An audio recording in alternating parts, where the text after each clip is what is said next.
Hey Valerie, thanks for answering the giveaway, and I'm happy to go over your natal chart. Here I've pulled up what I call the cheat sheet, just so you can have for reference to help understand some of the symbols and the general themes of the energy pools in your chart. So I'm also going to send you the report that I'm going to be referring to during this recording. So you'll see in the report that it holds the ascendant towards the end of the report, but I kind of like to start with the ascendant because that's how we experience things in our life initially, like people and events that are happening. And it's how people first recognize us, what type of energy they receive from our first impression. So for you, that is in the sign of Pisces. So when you are first experience things, you do so on an emotional level. And it's a more introspective energy. So you are more likely to under want to understand where someone's coming from before needing to be understood by others. So people probably think that you're a good listener and you're likely to emotionally connect with people even non-verbally. So you probably are really good at reading body language and understanding where people are coming from, even when they can't find the words to do so. There's like a compassionate nature to you. People also might think that your style is kind of like whimsical or dreamy. A lot of Pisces risings are known for like their eyes being very like mysterious or just like you want to get lost in them. It's kind of like this dreamy presence. And the ruler of Pisces, well, there's two rulers, but Neptune looks like it is the most impactful in your chart. So if we go to Neptune in your chart up at the top here, we see Neptune is conjunct your midheaven in Sagittarius. So that lets me know that even when people do get to know you on like a public level, they still feel that way about you. Your daydreams, your intuition, your compassionate nature are all going to be things that makes your reputation known. Your highest abilities in your vocation or whatever your calling is in life is always going to be connected to that same energy. It can be a very like romantic nature, wanting to see the best in people, putting yourself aside and seeing what you can do for somebody else. It is the position of just self sacrifice and getting lost in causes. And the energy of this combination can just be where you really are like an energy cleanser for other people. And you might even wind up doing it professionally. So if you find yourself being drawn to careers where it's a less tangible, more metaphysical area, that it might just be what you're drawn to with this type of combination. And then I would suggest following that because when Neptune's on the midheaven, that is what you're aspiring to do publicly to be more aligned with who you are. So, for the sake of this reading, the other way we can feel more aligned with who we are, we start with the sun, and that's what your report is going to go to. So, let's go back to the report, and the sun is in the sign of Taurus in the second house. So, while you initially have this like endless compassion and going with the flow vibe, when you are really in relationships with people and in the everyday areas of your life and your identity, what's really running the show here is a more practical, grounded energy. And has more of a focus in a material world. So you may find that even though you're drawn to like metaphysical things or people as a whole or any kind of charitable situation, when you really think about your life goals and what you want to accomplish, you have this pull back into really you want a foundation and establish what your actual values are and who you are and what you can achieve materially as well. So, to really feel connected to yourself, you need to know that you have certain things in life like shelter and financial stability and no guesses about what your immediate surroundings are going to be. You know, you want a level of predictability, and that makes you feel more reassured in who you are. You have a lot of energy in the second house. So I feel like you're less likely to just follow that Piscean, go with the flow and see where it takes me in life as like a wandering gypsy energy. And you're more like grounded and like, yes, I feel all that, but there are certain non negotiables that I need to have. And your tangible security is one of them for you. You put a lot of energy into making these things happen for yourself with Mars and Mercury. You think about, you know, you might even get to the point where you become anxious about financial matters if they don't feel like it's being held to your standards. You can be very motivated by your income level, even push off these higher dreams that you have until you feel enough security in your finances. You're not going to take risks when it comes to that kind of stuff. You need to know that the rent is going to be paid and that you put enough into your savings before you start doing any kind of follow your dreamland ideas. And when people see that kind of energy in you, they start to rely on you. You might have a lot of people in your life that look to you for financial advice or just logical reasoning. You're very practical minded, and you have a lot of energy in Sagittarius too that we'll get to. So people might think that you're very wise and worldly, and maybe you've been through a lot already in your life, and people that you've shared this information with have high regard for your opinion.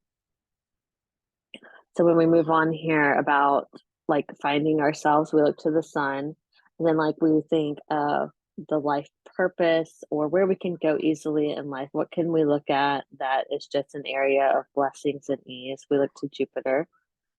So in your chart, you have Jupiter in the ninth house in Sagittarius, which is its rightful place, right? Jupiter is the ruler of Sagittarius. So that's a very huge blessing for you. You might find that you're called to higher education. You might find that higher education is really not even challenging for you. So, given the financial ability to pursue higher education, you might do it with ease and have great success. You might help people, classmates, become their more studious selves. You might be the kind of person that challenges the teachers in your life to even expand on their perspectives. Seems like you're the kind of person that always has like the right question to ask to get an even more collective understanding of a subject.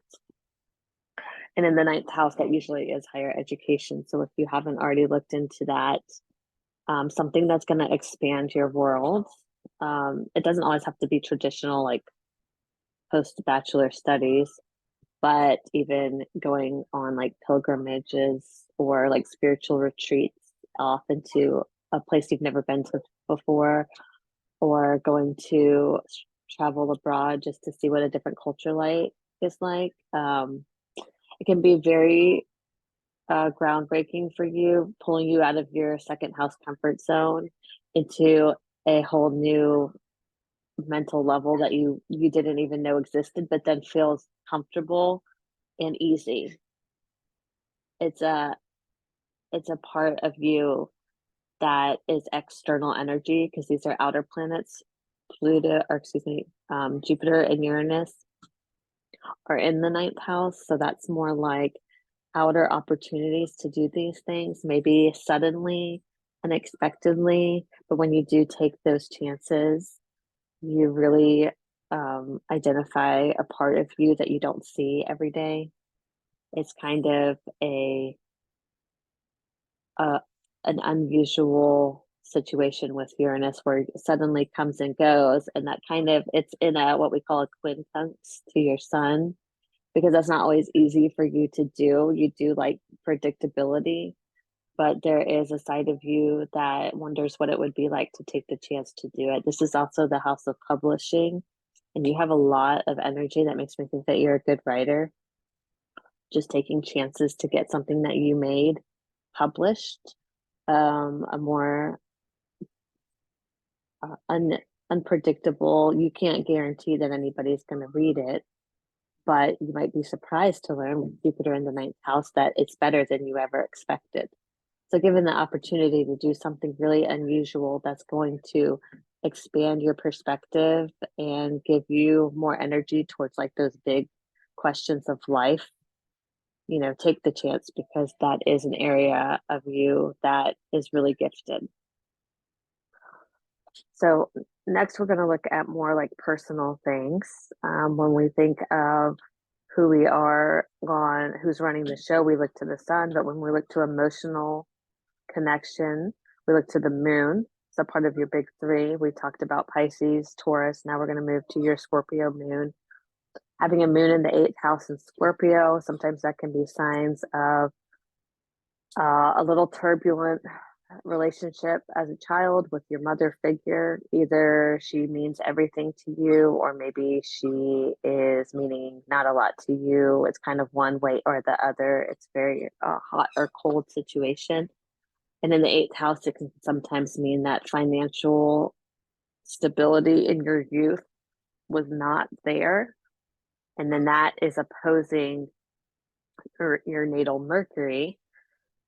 So it can just mean that maybe you had to worry about money when you were little and you had to take on more responsibilities than you should have when it came to you being the child and your mother being the mother. And it can just mean that now growing up, it reemphasizes that sun in your chart that you really need financial security because maybe you didn't have it when you were little and you were overly aware of that. And the moon opposing Mercury can lead to worrying about those situations in the eighth and second house.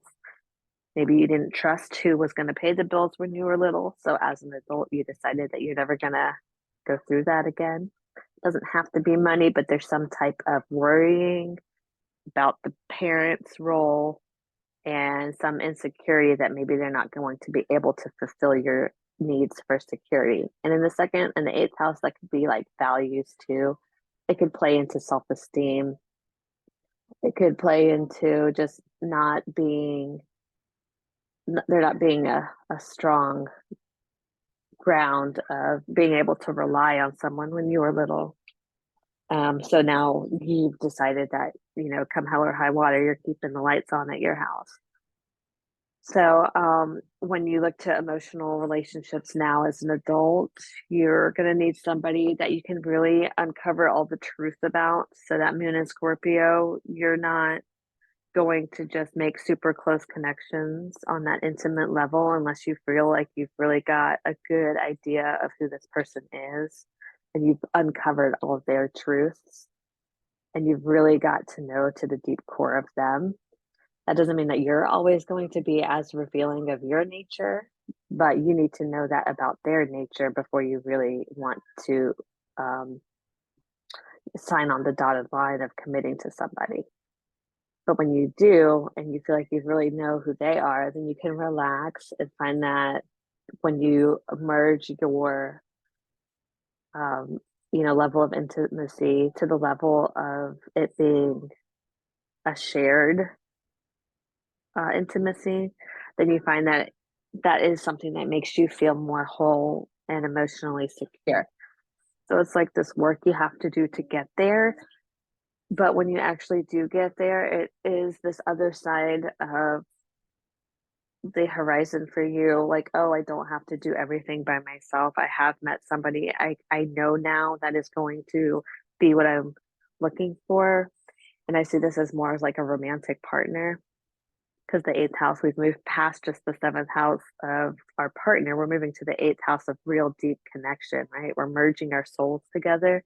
And in Scorpio, that really is the essence of that soul union that you're looking for. So if you're able to achieve that, you will feel really secured and valued, and that this person is kind of like another part of your home in themselves, and it's really fulfilling to you.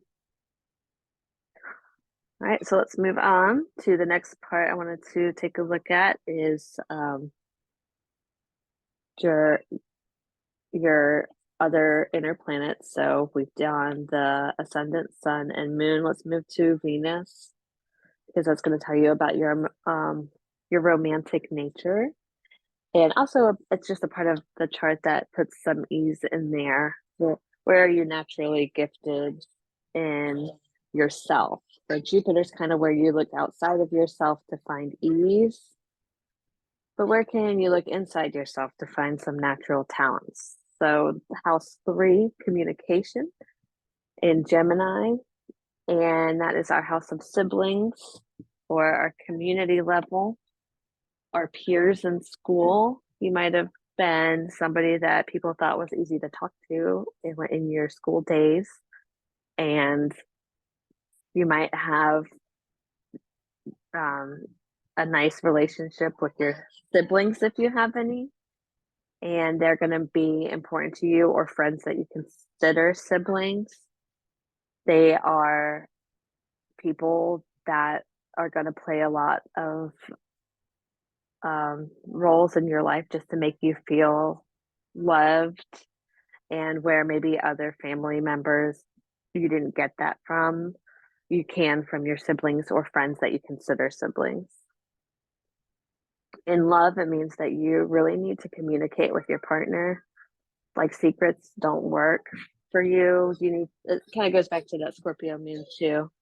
You need to feel like you're not, no one's hiding something from you, and you need to be able to talk about anything. So your challenge with that is that it goes both ways, right? So Gemini is communication with my partner, and we want to experience the everyday together, and there's not a lot of secrecy there. So that's how you can feel connected to people, is when you're openly communicating with them and you're sharing in experiences with them. So not holding things to yourself or hiding your pain or not wanting to talk about something. It's open expression. So if you can do that, if you're able to openly communicate with someone else, you're always going to wind up feeling better for it. And so will they, and it'll bring you closer to them. So in love relationships, you might find that you're more active with the partner. Gemini likes to have fun, so you might be attracted to people that look like they don't have a lot of um, hesitation to do what they enjoy, and you want to go and do things, and you want to even do like the everyday things with them. It doesn't need to be anything amazing, but there is like local travel, maybe like to play tourist in your area, or go to nearby towns and go to bed and breakfast and experience things together. It's just like a playful romantic side to you. So let's look to Mars for drive and ambitions. It is also in the second house. So it just, again, you have a lot of brain power being spent on income and values. You might find that you make money, and you your self-esteem can be tied to that. When you are making money, you feel good about yourself, and there's a better, lightness to your step in your day. And when you're having this insecurity with your income, or you don't feel like you're making what you're worth, you can feel more depressed and down about your abilities and self-esteem and more introspectively like, am I not worth it? So just watch for that. A good way for you to bounce back with any self-esteem issues or harsh judgments to yourself can be to get in nature, get a massage, buy some really good smelling candles, take a bath. Pisces energy and Taurus energy, you might be really drawn to the water. You will probably do really well in any kind of natural environment where you can really indulge all your senses, hearing the birds, feeling the ground, watching a waterfall. All of those things is just going to really make you feel this oneness with yourself, and you can tie your value to your appreciation of nature on a level that other people can't get to. And that can make you feel really good about yourself because you're really in touch with this like higher purpose and this oneness of, how we're all in this together. And you can really feel that, and that can really ground you. And bring a friend because you're actually able to help other people experience this too. Some of your insight on this connectedness to nature is is like this perspective that other people don't have, or maybe they just don't make time for it. But when you make room for it, you really get it. And you can even do work in that way, if that inspires you to write with your Mercury and Mars and Taurus in the second house. It makes me think that you could be inspired to do something intellectual in a natural setting. And then with Venus in the third house, it makes me think that you're either gifted vocally, like singing or speaking or writing, somehow communicating. You have a gift there. And then with your all the energy of the ninth house, but especially Jupiter and Sagittarius in the ninth house, makes me think that you're supposed to get that to a public level. So if you journal now, that's great and therapeutic, but what else? What are you willing to try to get published or noticed on, even like a teaching kind of level? This energy vocationally would make a great teacher of some sort. There could be a call to like metaphysical teaching, and writing is, or being a public speaker about it, holding workshops, all could be successful for you with these inner planets and aspects. And then when you look at the midheaven vocationally in Sagittarius, it's just like this higher calling towards being viewed as a wise person who has information to share with other people. And sometimes it can be on a physical level. So I could just see you like holding spiritual retreats in nature and like having like this little group of followers that you're going to like share poetry together and like or like stargaze or something, and you're guiding them to what is going on in the stars. It's just like this very like even like prophetic energy almost.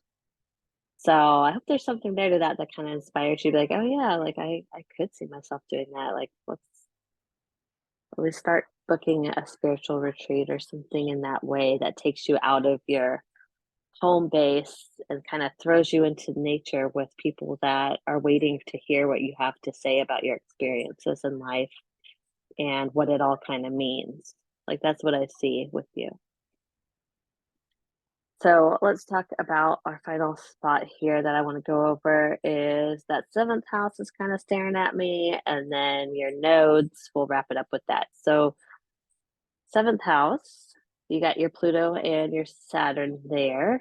So when I see that, I say, well, we're, there's something like you might have experienced this emotional, like authoritative discomfort earlier in life, and you might feel like either that means that you don't really love the idea of like power struggles in relationships because you were burned before.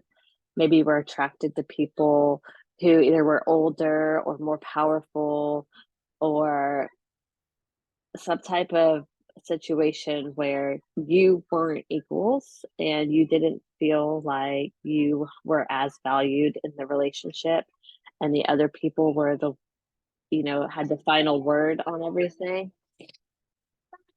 So if that's true, then your challenge here is to make sure that when you're looking for a person in your relationship, you need to come in as an equal. You don't need to be attracted to people that are, you think are, you're just trying to spend the whole time impressing and doing what they say and just being happy to be in the relationship at all. You need to find somebody that you feel like you're a valued equal, and there's not going to be like any kind of dictatorship going on in the relationship. When you can do that and you can acknowledge yourself as an equal person in the relationship, then you're going to be satisfied. But as soon as somebody feels like they're holding back love from you until you can prove that you deserve it to them, then that's a red flag and you need to get out of there, because this chart looks like you can be real harsh judging yourself. And sometimes the second house with the Chiron in the second house can make you feel like you struggle with your own self-worth sometimes. And then people who can see that in partnerships can take advantage of that and then withhold their emotional love from you. And that's not going to be a healthy situation for you, because that Scorpio moon is going to be in a bad situation there, with just like self depression and not feeling worthy of love. And that's absolutely not true. You are worthy of love. You have a lot of love to give. Just make sure it's equal. I would just be advised, like, before you even go into a romance, what do they have to offer? What do you have to offer? Is it equal? Can you both learn from each other? Or are you both helping each other? Or are you just helping heal them and they're not giving you anything but trying to control you and make you feel less than them? Then that's not okay. Always feel equally contributing to the relationship. Um, Sometimes there's lessons to be learned there to help you build your self-esteem in life. And then after you've accomplished that, then you see that you do find somebody later in life who is now able to be the person you want them to be and need them to be, because you did the work on yourself. That this is really just a mirror of you trying to show yourself that you're powerful and you're worthy of great admiration and intimacy. And now that you've learned that, you have met this person. The universe is saying, okay, you know that you're worthy now, so here's your person. All right, so the nodes, let's see, our nodes are the headphone and the upside down headphones. Where are we coming from? Where are we going in this journey of life? Most evolutionary astrologers believe that we chose these paths for ourselves. Coming in here, you were like, I am going to feel most comfortable when I am teaching others, or being this person who is interested in the higher meanings of life and really devoted to like philosophy or religious causes, or really just contemplative of the bigger picture. You might spend a lot of time daydreaming or researching the non-physical world. That might be comfortable for you, and that might be where people learn a lot from you. But what you're actually moving towards in this life is your everyday, like, foundational communications and how you can relate to people there in this comfortable experience, that you can be really confident and comfortable in your own voice and who you are, just authentically, without all these merits of what you've accomplished and where you're going and all my credentials. Just take all that away, your inner voice of who you just are, in your own essence, relating to people on that level, and then letting them see that truth about you, and then you seeing the truth about them without any of the glitz or glamour of worldly accomplishments. Strip all that away, just that voice of who you are, and theirs too. And in the everyday, let's let's experience this together. Let's be open to sharing our voices to get that human experience of really understanding each other and making sense of what's happening here and now. So that'll be the challenge of building that voice that you have already and really letting someone else see it and hear it. Um, which sounds like you have a lot of potential to be working towards that already and meeting people who have also similar stories and hearing those stories and relating over um, all of our past experiences and knowing that when we share our stories of our truth and our experiences that we really can relate better to somebody else. And I think that was all the areas that I wanted to cover. The report goes into a little bit of outer planet aspects that I don't really cover because that's not as tight of orbs is what I called. So I discuss all the aspects that I see are tighter that really you'll feel. But after reading your report, if you have any questions, let me know, and I am happy to clarify anything for you. I'm going to stop the share here, and I'm going to end the video. So I hope you enjoyed it, and hopefully hear from you soon.